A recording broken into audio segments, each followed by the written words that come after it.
There's an infamous quote floating around the Pokemon community from Karen in Johto's Elite Four. Strong Pokemon, weak Pokemon, that is only the selfish perception of people. Truly skilled trainers should try to win with their favorites. Cool, I like that. But what if some of your favorites are absolute dog water? My name is Cujo, and I'm on a journey to complete a hardcore Nuzlocke of every single game in the series, with an additional caveat that I can't reuse a Hall of Fame Pokemon within the same generation. This has led to some interesting decisions in my Pokemon Red Nuzlocke, to say the least. For this blue hardcore Nuzlocke, these boys are off the table, and as before, the rules are down in the description. Let's hop right in with the most important part of a Nuzlocke, your starter choice. While I am a Charmander enjoyer, we picked him for a red hardcore Nuzlocke, and I don't want to repeat starters, even if Charizard didn't make it to the end. For blue, we're gonna go with Squirtle, since Blastoise is on the boxer, and he's like, you know, blue. Hector makes short work of our rival's Bulbasaur, and we do the little jog up to Viridian City and back down to deliver the parcel. We do fight several Pidgeys on Route 1 here, but I can't access Pokeballs just yet, so the encounter for Route 1 is unfortunately wasted. Once we snag some Pokeballs, we head over to Route 22 and pick up Vida the Spearow. This normally would be a poor pickup since you definitely want one of the Nidorans from this route, but I want to save that encounter for Pokemon Yellow because they don't really give you many tools to deal with Brock in that game. On Route 2, Florina the Pidgey joins the party, but Pidgey is pretty bad since Gust is normal type in Gen 1, and only hits the 35 base power wing attack for Flying Stab. Pidgey is just kind of a sand attack merchant, honestly, hell, even the Pokedex says it. Up in Viridian Forest, we pick up Nino the Metapod. I would have preferred a Caterpie over Metapod since this guy won't learn an actual attack until level 12 when it learns Confusion, so we'll have to babysit Nino for a little while. With all the encounters pre-Brock taken care of, we make our way through the Viridian Forest battling all of the trainers. I'm really missing Charmander's super effective Ember here, but fortunately Vida has Peck to cleave through all of the bug Pokemon. I try to spread out the experience between Hector, Vida, and Nino since I do want to use them long term. Vida almost doesn't make it long term though after she's poisoned and low health, but I did actually remember to buy antidotes. I grind for a little bit, get Hector to level 10, and fight the trainer in the Pewter City gym unlike our red run. This guy's Diglett and Sandshrew are super sketchy for Charmander, but Hector handles them with no problem. Similarly, Hector blows through Brock with zero effort despite being under the level cap. It's so easy that I even swap in Nino on the Onix to soak some more experience. After we trounce Brock, we head on to Route 3 and run into why I don't like Squirtle. Bubble has half the base power of Ember, so Squirtle does just awful damage until it learns Water Gun. We barely win a 1v1 against a Pidgey 4 levels below us, and I have to get Vida involved for the second Pidgey. It doesn't go very well, so I swap in Florina for some Sand Attack cheese, but she doesn't even have it yet. Florina eventually goes down to the Pidgey, sacrificing her life to let Hector come back in for the cleanup. We heal up, say goodbye to Florina, and continue on the route. The next bug catcher goes down easily to Vida, but the trainer after that is rough. My man has a Rattata who immediately hits a fat critical on Vida and a second critical on Hector. We slowly whittle it down with Bubble and then comes in the dreaded Ekans. Ekans is just terrifying in Gen 1 since it can wrap us up and we can't do anything. Hector gets poisoned at one point, Vida gets wrapped, Nino gets wrapped, things look bad when we're faced with the decision to potentially sacrifice somebody. I choose Vida as a sacrificial lamb, but Ekans just goes for a Leer on the switch and Vida secures the kill. God dude, I miss Roy man, he went sicko mode here. I decided to skip all the optional trainers since the mandatory ones were just bug catchers. Even Bubble is capable of dealing with like 12 Caterpies. Since Gyarados is off the table, I decided to walk around the trainer with that sketchy Jigglypuff that beat our ass in the red run, and we try to get our Route 3 encounter. Thanks to the Dupe's Claws, our only actual encounter here is a Jigglypuff who won't show up, so I just decided to go get our Mount Moon encounter instead. You'll never guess who it is. After we add Heath to the party, we find that Jigglypuff we were looking for, and I think it needs to go see Nurse Joy. Sarah comes along with us, and we stop to heal and clean up the rest of the trainers we skipped. Hector and his newly learned Water Gun make short work of everything, and he eventually evolves in the Wartortle. With Hector's new form, we make our way through Mount Moon, where Nino evolves in the Butterfree. She still can't do anything until level 12 though. I also made the decision to use a Moonstone on Sarah to evolve her into Wigglytuff. Sarah won't be around long term, but the stat boost from the evolution helps her contribute now. One problem I began running into is I have no potions. I made the questionable decision to be a total cheapskate and not buy anything unless it's completely mandatory, so that I can just buy more coins for Porygon once I get to Celadon City. Despite being the ass in Mount Moon when I have to backtrack all the way to the Poké Center to heal. Thankfully, Nino hits level 12 and can take over Zubat duty with her newly learned Confusion. Eventually we reach the Rocket Grunt with the infamous level 16 Raticate with Hyper Fang. I completely skipped this guy on my red hardcore Nuzlocke, but we're in a much better shape here, so I take him on. We get really lucky here as Hector lands 2 85% accurate Mega Punches and crits one while Raticate never uses Hyper Fang. The Raticate actually did do a ton of damage with just 2 tackles and a quick attack. I think we could have gotten cooked if he actually used Hyper Fang. I think skipping this guy is the best call, unless you have like Geodude, I guess. The rest of Mount Moon is pretty simple. We pick up the Dome Fossil since we picked Helix in red, and we make our way on to Route 4. Route 4 is the most important route in the game to me because it has my favorite Pokemon, Sandshrew. Yeah, shocker, right? Anyway, we do encounter Sandshrew and Osmond joins the team, and he's not going anywhere anytime soon. Gen 1 might be the best generation for actually using Sandslash. It learns Slash at level 19, which is an almost guaranteed critical in Gen 1. And it can use the absurdly strong Dig TM, and its really high defense is super good when 90% of the Pokemon you'll see spam normal attacks. With my favorite Pokemon on the team, I'm feeling confident in Take on Blue without any grinding. This was a terrible decision because Hector gets trashed by Pidgeotto thanks to Sand Attack and a crit, and Osmond has to finish the job. Next, this is Abra, who has no attack, so I switch in Sarah to take out Abra, so she's in position to try to hit a single on Blue's Rattata. And she actually lands it. I take this time to swap in Nino, who takes down Rattata in 3 confusions and is in prime position to take down the poison-type Bulbasaur with the super effective confusion. Osmond takes charge across Nugget Bridge, immediately handling Pokemon that outlevel him just by spamming Scratch. Anything he can handle, Nino or Vita handle. I head over to the grass on Route 24, get caught by this trainer as I always do, and then nearly lose Sarah while trying to catch a Bellsprout. Fortunately for her, and unfortunately for me, I accidentally click run. There goes that encounter. To make matters worse, we don't find Bellsprout on Route 25 and instead find Abra. 2 guesses how that goes. We're in a bit of a pickle here since we don't have a grass type for Misty, but we don't have to fight her just yet. After clearing Route 25 and talking to Bill, the cop lets us into the house a Rocket Grunt broke into, letting us get all the way to the Vermilion City. As long as we don't have somebody level past the cap of 21, we can go get more encounters. The Rocket Grunt gives us the Dig TM, which I teach to Osmond, who is an absolute terror at level 17, rocking Slash and the 100 base power Dig. Down on Route 5, we catch Carla the Bellsprout, and I make my way back to the Poké Center to swap Heath out for her. I let Carla clear out the trainers of Misty's gym with some assistance from Nino, who learns the completely overpowered Sleep Powder. She won't be quite as good at throwing it as Clarine or Vileplume in the red run was, but it'll do. Our team feels really strong as we make short work of the trainers over on Route 6. I do decide to skip the Butterfree guy though, because he was just insane in fighting in a red run, and I was kind of afraid of him, honestly. Also, I didn't get an encounter on this route. I think I had like a brain fart when I was streaming this, and I just assumed I caught somebody on the previous stream and ran away from the wild Meowth. It'll be fine, whatever. Over on Route 8, I go and get our encounter, and I realize I have a single Pokeball. But thanks to Sleep and some chip from Nino, we catch Wallace the Drowsy first try. I begin fighting the trainers on Route 8 to level up Carla so she can take on Misty Starmie. But I forgot Sandshrew is a god, and Carla gets one shot by a critical Slash. Literally on my team, and I've been doing that exact thing to people. I don't know how I didn't expect this, honestly. Afterwards, we head back to the Poké Center, say goodbye to Carla, and Wallace joins us in her place. We actually have a problem for real now, since our only grass type is gone, so I head on to the SSN to grind even more experience for everyone since we'll need every level we can for the showdown with Misty. Hector reaches the level cap of 21, and Nino reaches level 20 during our time on the SSN, and this is my cue to just go fight Misty already and stop stalling. Our plan is to put her Pokemon to sleep and then just power through them before they wake up. Because I don't want Nino to take too much damage trying to land the sleep, I let Sarah lead against Staryu, as she lands yet another clutch Sing on her first try.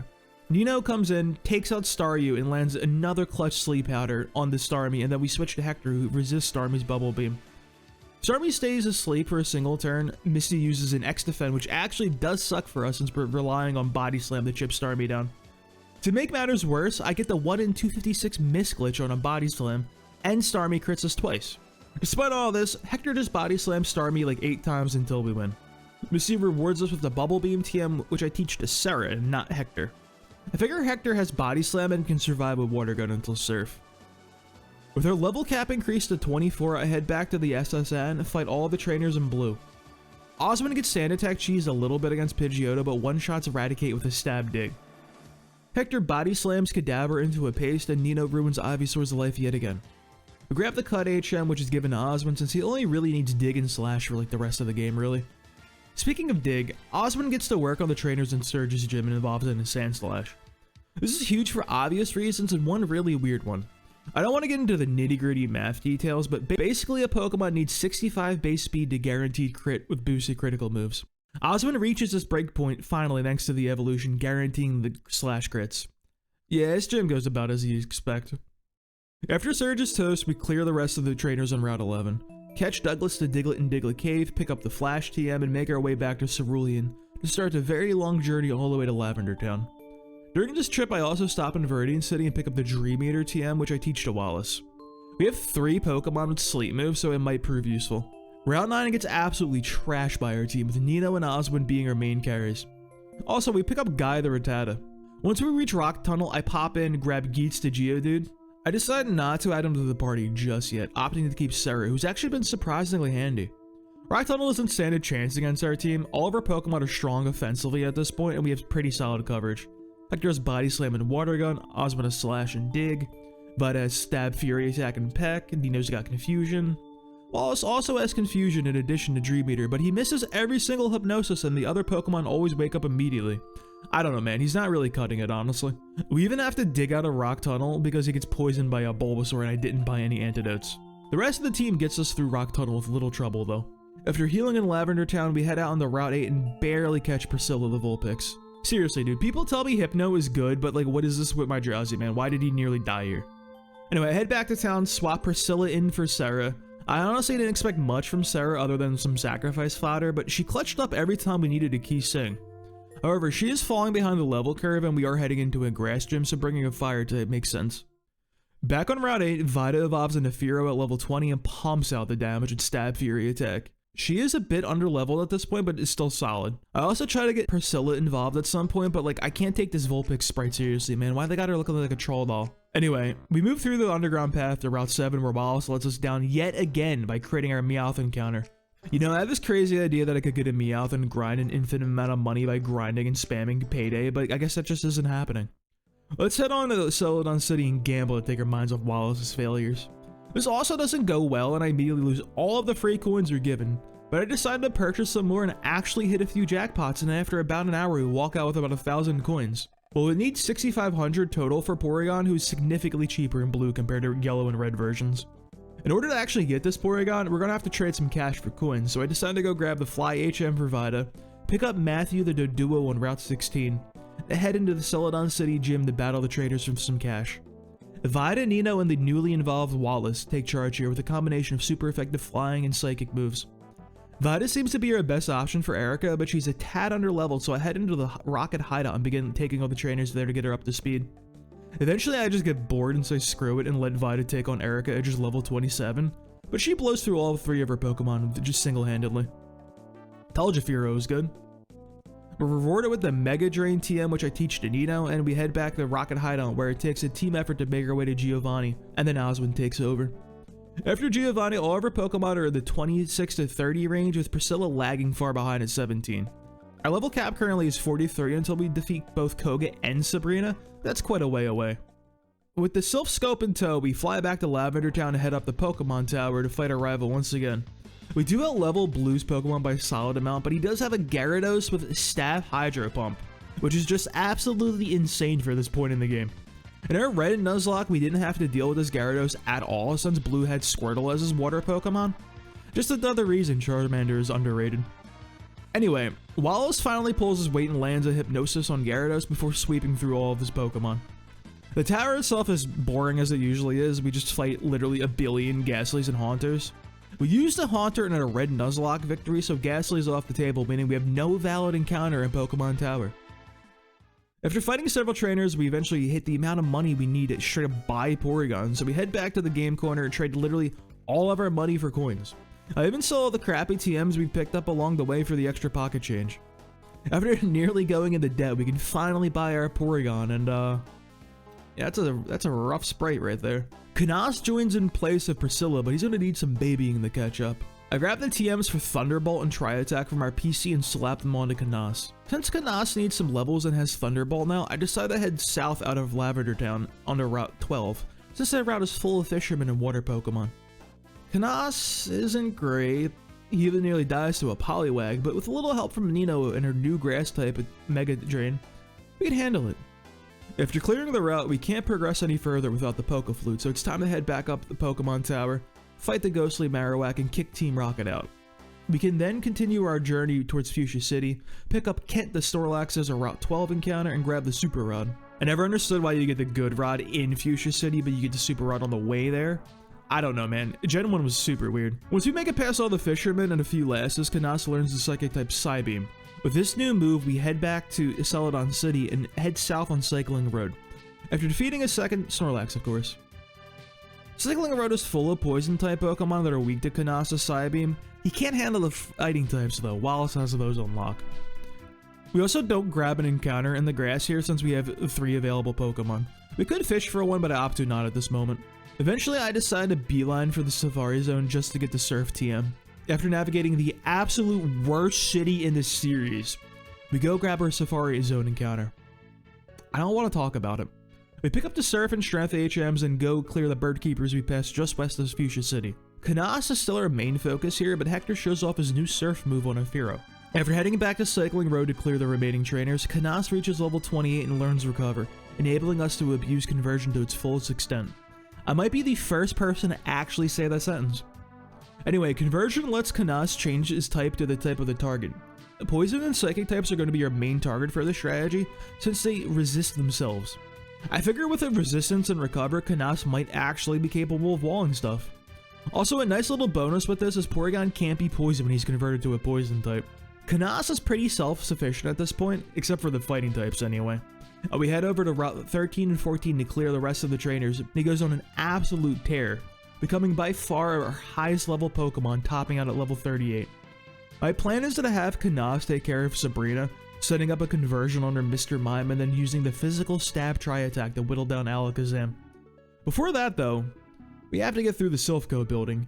Every time I face an Electrode, I'm low-key kind of afraid because Osmond is our best guy to eat one of those, and I don't want him to get crit. But fortunately, the Electrodes love self-destructing while Osmond's doing his best Shia LaBeouf impression. Eventually, we make it through our next rival fight, and I let Canas lead since he has a good coverage against a lot of Blue's Pokemon. Pidgeotto goes down easily, but Gyarados absolutely smokes Canas with a single critical Hydro Pump. That's 4 routes of experience and several stat boosters down the drain. Guess there's a reason Porygon gets put in low tier, huh? Wallace comes in since it's my best Pokemon for taking special hits, but Gyarados is also packing Dragon Rage, which will do a flat 40 damage. Wallace misses Hypnosis as he always does and goes down to Hydro Pump. The luck finally turns our way though when Gyarados misses Hydro Pump and Nino lands a Sleep Powder. I switch Hector in to give Gyarados the business with Body Slam, but we eat a critical bite. Gyarados throws the fight by missing a few Leers as we eventually Body Slam him to death. Hector is on his final hit points, but manages to one-shot Growlithe also. In comes Alakazam, who's just as scary as Gyarados. I switch to Nino, who tanks a critical Confusion and lands another clutch Sleep Powder. This lets Osmond safely enter the battle and one-shot Alakazam. Lastly is the level 40 Venusaur. I just let Vita handle this one. It's pretty close thanks to how insanely strong Venusaur's Razor Leaf is, but we squeak out a win with just 2 deaths. After that grueling battle, I dig my way back to the Poké Center and say goodbye to Canas and Wallace, and add Kent the Snorlax and Priscilla the Vulpix to our ranks. In order to replenish our ranks, I head over to the Fighting Dojo and let Vita get to work on the fighting types. This is even stronger than Fly, so Vita just pops off in here, although I do let Osmond handle the Dojo Masters Hitmonlee and Hitmonchan. I choose Hitmonlee as a reward since High Jump Kick's recoil only does 1 point of damage in Gen 1, and Hitmonchan is just awful. Back in the Poké Center, I add Guy the Hitmonlee to the team, and astute viewers may realize there was a problem with that statement. Guy was already the name of a Rattata. Yeah, I screwed up here. Since that guy was first, I bring this guy to the naming guy and call him Guy too. With the team reformed, we head back into the Silphco building, dig Giovanni a new grave, and make our way over to the Fuchsia City gym. The Psychic types in here are a challenge for it, and we have some pretty close calls, but Nino does what she does best and hits every single Sleep Powder and we keep winning. Once Hector reaches level 36 and evolves into Blastoise, I decide we have enough strong Pokemon and put Kent back in the box so that I can save the Snorlax encounter for my yellow run. Remember, if a Pokemon makes it to the Hall of Fame, I can't use them for the rest of that generation. Priscilla rejoins the team for like the 3rd time, but she won't see any use again. Vector clears the rest of the trainers while Oswin just presses Dig like 4 times against Koga pretty easily. Now we're at a bit of a crossroads. We don't really have any great answers for Sabrina's Alakazam currently available to us. Fortunately, the Marsh badge allows us to use Surf, so I decided to head all the way back to the power plant for another encounter. Unfortunately, Nino just nukes the Pikachu in a single Psybeam. Another way we can grab some encounters though is fishing on some of the routes we didn't get a grass encounter. With that in mind, I head south of Fuchsia and hook Wrath the Staryu. Starmie is insanely good, so Wrath joins in place of Priscilla. We then surf south, letting Nino Mega Drain all the Swimmer's water Pokemon and head into Seafoam Islands for Urk the Psyduck. However, I don't actually want to head all the way through the Seafoam Islands. I was just really here for the encounter. I then fly all the way over to Vermilion City and fish up Will the Poliwag for an encounter there. This opens up the possibility of evolving Poliwag into Poliwrath and trading it for the Jinx in Cerulean City, but I choose not to since it's kind of a pain. We then fly all the way back to Palatown and go to Little Patch Grass just south, and I catch Luis the Tangela. Tangela isn't very good, but it is capable of using Toxic and Bind, which sounds hilarious, so I add her to the party in place of Wrath. Finally, we surf all the way south to Cinnabar Island and catch Isadora the Ponyta in Cinnabar Mansion. With all those encounters out of the way, it's time to head into Sabrina's gym. Louise is pretty bulky thanks to the special being a combined stat in Gen 1, so she handles all the psychic Pokemon there just by cheesing them with Toxic and Wrap, while Nino is up to the plate for the ghosts. Once Sabrina is the last one standing, I turn tail and leave because I'm still afraid. We then clean up all the swimmers to the north of Cinnabar and to the south of Fuchsia. I thought this would be some pretty safe grinding, but Isidra barely survives Guy 2's double kick and takes him down with a critical water gun.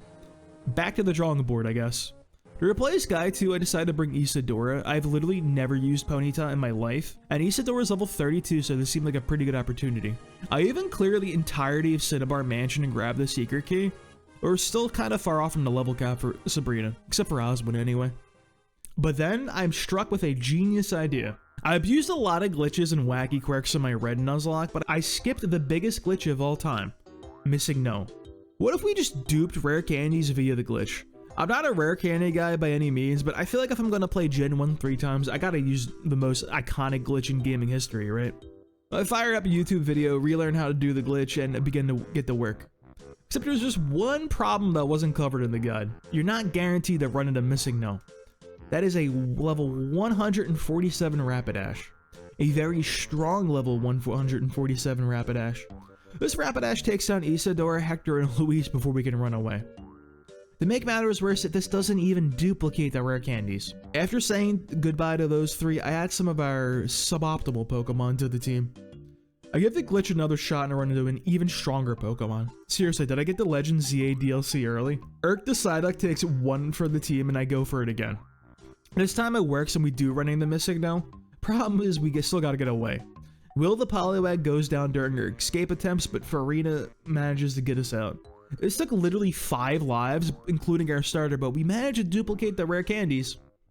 Seriously, don't do this glitch in a Nuzlocke. This was an awful idea. With Raph, Oswin, Nino, Kent, Vida, and Priscilla on the team, I began popping 1 trillion rare candies to get everybody to the level cap of 43. I also pop over to Cerulean City to grab some evolution stones for Wrath and for Priscilla. Now we can finally fight Sabrina. Ken handles this pretty easily thanks to Stab Body Slam, Rest, and the completely overpowered Amnesia buffing his special defense 2 stages. There was one close call, but Kent is just too big. After Alakazam goes down, we fly back to Cinnabar, let Wrath surf his way through all of the trainers and Blaine himself. I didn't even rare candy Wrath to the level cap for this, he just kinda crushed everybody with Stab Surf. Blaine gives us the Fire Blast TM, which I teach to Priscilla, who I still have not used since I made fun of her haircut as a little old Vulpix.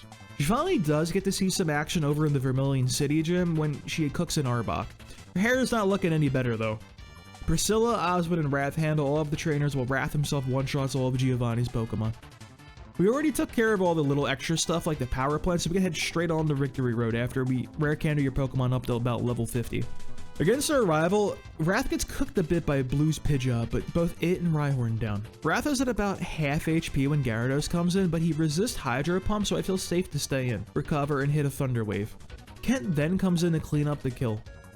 Ralof does nothing to us, so I have Kent use Amnesia 3 times and now he can't remember the name of his kids. Ken 2 shots at Alakazam, who just uses Reflect twice, and 2 shots of Venusaur just uses Growth. A little bit anticlimactic, honestly. With the whole party at a good level, Victory Road is a pushover and we breeze through, even ganking Moltres just for fun. Once we reach the Pokemon League, I teach Oswin the Swords Dance TM and Earthquake and place a dig, and fly back to Celadon City to spend all of our money on vitamins. After rare carrying everybody to level 54, which is the level of Lorelai's ace, I head in for our final showdown with the Elite Four. Kent leads against Lorelai, setting up 3 amnesia boosts and body slamming everybody into the dirt. Takes nearly all of his body slam PP, but we brought all of the ethers and elixirs we've stockpiled, so it's okay. Bruno's a joke as he always is. Nino just single-handedly sweeps through with the Psychic and Mega Drain. Agatha is a different story, however. Wrath sets up a Thunder Wave and a Light Screen before getting put to sleep. Agatha's weird AI swaps out the Golbat, giving Wrath time to wake up and take Golbat down. Gengar comes back in to put Wrath to sleep again and proceeds to spam Nightshade. This is actually kind of a problem since Nightshade does 1 billion damage. The first Gengar brings Wrath and Nino to low health. I have Vida come in for the cleanup, and she still eats a Nightshade because for some reason, it hits normal types in Gen 1. I have her set up an Agility and spam Drill Peck to take down Haunter. I go for the same strategy on Arbok, but Arbok hits a Glare, paralyzing Vida. This seems really bad, but there is a bug in Gen 1 where if you use Agility while paralyzed, it removes the speed drop from the status condition. And of course I abuse that. Unfortunately, Agatha switches out the Gengar and Vida is fully paralyzed and we get confused. Vida outspeeds the Gengar thanks to the bug, but hits herself in confusion. On the next turn, Vida lands a fat Drill Peck while Gengar wastes a turn on Dream Eater. Unfortunately, Vida's bad luck continues as she gets double fully paralyzed and goes down to 2 Nightshades. I have Priscilla come in for cleanup duty, but she misses 4 consecutive Fire Spins, while Agatha just screws around doing nothing and switching around. She does land the 5th one, but on the next turn she hits herself in confusion, canceling the trap. She hits herself twice in confusion afterwards, eats a Nightshade, and I have to switch out to Oswin. Gengar hits Oswin with a Toxic, which I didn't even know he learned, and a Nightshade, but he goes down to an Earthquake, as does Arbok. Now that Lance is up, I use the Ice Beam TM in my bags on Wrath for getting Light Screen in process. Wrath immediately puts us to work against Lance when he freezes Gyarados turn 1. I have Kent set up his amnesias on Gyarados, and now he can't remember the name of his wife. These are more for the badge boost glitch, more so than the special defense. Kent just takes down the frozen Snorlax, goes to toe-to-toe with a couple of Dragonairs, and gets some good chip damage in on Aerodactyl, before I decide to switch back to Wrath. Wrath finishes off Aerodactyl with a Surf, and 2 shots Dragonite with a couple of Ice Beams. With Lance out of the way, I top everyone off with some potions and some ethers, and head into the final battle. Wrath will lead off against Pidgeot, taking it down with 2 Ice Beams as it wastes a turn on Whirlwind. Next is Alakazam, who we Thunder Wave and then trade Surfs back and forth. We both have recovered healer HP, but Wrath resists all of Alakazam's attacks, and the paralysis can help us squeak out a win, even if it takes a little bit. Wrath one-shots Rhydon and hits a Thunder Wave on the much higher level Gyarados. We then switch out to Kent, who cleans up the fight with a couple of body slams. After a quick snooze, Kent does the same thing against Arcanine, who unironically is still using Ember. Lastly, Kent hits a body slam on Venusaur, getting the paralysis proc, then finishing the job on the next turn. He even gets to learn Hyper Beam for his efforts, which is good because we're not done yet. There's one more thing to do in a Generation 1 that we skipped in a red Nuzlocke. After flying to Cerulean City, I release Vida and grab the Master Ball out of the PC. We then go north, surf down to the Cerulean Cave. Yeah, you know what we're after here. Run into a Raichu here and I just throw the Master Ball at him and we call him Athos. He's going to be our highest level Pokemon and we kind of ran out of rare candies, so he just fills in the open team slot. Cerulean Cave was surprisingly simple. I remember getting lost here near as a kid, but I've genuinely not seen the inside of here since the 90s. And we make it to Mewtwo pretty quickly thanks to Repel spam. Against the big man himself, I let Wrath lead off with an Ice Beam as Mewtwo puts up a barrier. Wrath lands a second Ice Beam for pitiful damage as Mewtwo heals up. On our third turn, Mewtwo absolutely annihilates Wrath with a critical Swift, but he hangs on. On the next turn, Mewtwo wastes his time with another barrier while Wrath finally procs to freeze with an Ice Beam, sealing our victory thanks to the status effect being completely permanent in Gen 1. I let Oswin come in and Swords Dance 3 times and take down the frozen Mewtwo, bringing our time with blue version to an end. Thank you all for sticking around this long. I hope you enjoyed it. If you want to watch the run in its entirety, I have the VODs over on my Stream Archive channel. I'm still streaming the yellow hardcore Nuzlocke over at twitch.tv/KujoTV. if you guys want to catch that one live. It might be a bit for the video edit of that one because Legend ZA's got me distracted. Catch y'all next time though.